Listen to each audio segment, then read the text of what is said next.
আসসালামু আলাইকুম everyone, welcome back to Ishan's mom happiness channel. আজ আমি মুরগির গিলা বা গিলে আমরা যেটাই বলি সেই রেসিপিটাই শেয়ার করব। তো এখানে মুরগির গিলেগুলোকে আমি 3 থেকে 4 বার নর্মাল পানিতে ধুয়ে 5 মিনিটের জন্য গরম পানিতে একটু ভিজিয়ে রাখবো। গরম পানিতে এইভাবে ভিজিয়ে রাখলে যে একটা এক্সট্রা স্মেল থাকে সেটা আর থাকে না। আর এখানে পেঁয়াজ, লঙ্কা, টমেটোটাকে খুব ভালোভাবে পেস্ট বানিয়ে নিয়েছি।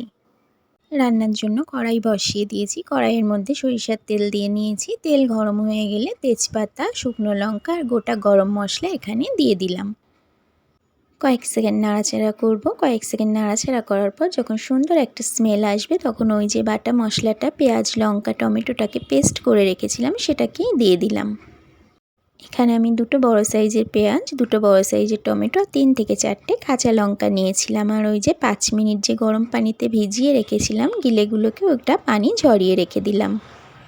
এরপর আমি 1 টিস্পুন আদা রসুনের পেস্ট, লবণ, হলুদ আর একটু জিরা, মরিচ, ধনিয়া গুঁড়ো দিয়ে দিলাম। কালারের জন্য একটু কাশ্মীরি লঙ্কা গুঁড়ো দিয়ে দিলাম। আর জিরা, মরিচ, ধনিয়াটা আমার একসঙ্গে ভেজে গুঁড়ো করা ছিল। আপনারা চাইলে এখানে একটু ঝাল লঙ্কার গুঁড়ো দিতে পারেন, কিন্তু আমি কাঁচা লঙ্কা, শুকনো লঙ্কা দুটো ইউজ করেছি। আর আমার হাজব্যান্ড আর ছেলে খুব একটা ঝাল খেতে পারে না, সেই কারণে আমি আর গুঁড়ো লঙ্কাটা দিলাম না। মশলাটাকে খুব ভালোভাবে কষিয়ে নিতে হবে। 2 থেকে 3 মিনিট মশলাটা কষানোর পর আমি একটুখানি গরম পানি অ্যাড করলাম। গরম পানি অ্যাড করার পর আমি আরও 4 থেকে 5 মিনিট এইভাবে মশলাটাকে কষিয়ে নেব। খুব ভালোভাবে মশলাটা কষানো হয়ে গেছে। এরপর আমি ধুয়ে রাখা গিলাগুলোকে এর মধ্যে দিয়ে দিলাম। এইগুলোকে খুব ভালোভাবে কষিয়ে রান্না করতে হবে। তো আমি 7 থেকে 8 মিনিট খুব ভালোভাবে কষিয়ে নিয়েছিলাম।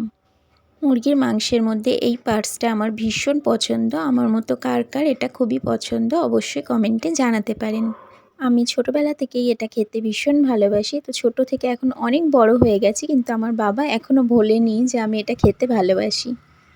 যখনই আমি বাবার বাড়িতে যাই, বাবা এগুলো বাজার থেকে নিজে কিনে নিয়ে এসে নিজে পরিষ্কার করে নিজে আমার জন্য রান্না করে। আর বিয়ের পর হাজব্যান্ডও যখন জানলো আমি এটা খুব ভালোবাসি, তো ওর চোখের সামনে যখনই পড়ে এগুলো ও অনেকটা করেই একবারে কিনে নিয়ে আসে।